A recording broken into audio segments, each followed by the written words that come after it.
வணக்கம் நண்பர்களே, welcome to எனது புதிய உலகம். இன்னைக்கு நம்ம வீட்டில் மத்தியானம் லஞ்ச் என்னன்னு பார்க்கலாம் வாங்க. சுட சுட உதிரி உதிரியான சாதம்,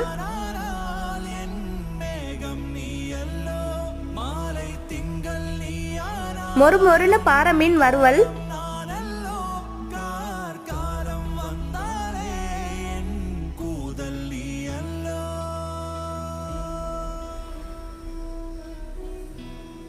அப்புறம் மீன் குழம்பா தேன் குழம்பான்னு கன்ஃபியூஸ் ஆகுற அளவுக்கு சூப்பரான மண் சட்டியில் வச்ச பாறை மீன் குழம்பு, அதுவும் நம்ம வீட்டில் காய்ச்ச மாங்காய் சேர்த்தது. சூடான சாதத்தில் பாறை மீன்னாவே நல்லா டேஸ்ட்டாக இருக்கும். மீனோட குழம்போட சேர்த்து சாப்பிடையில அவ்வளோ அட்டகாசமாக இருந்துச்சு. அதுவும் மாங்காய் சொல்லவே வேண்டாம், அவ்வளோ ருசியாக இருந்துச்சு மீன் குழம்புல போட்டதுனால.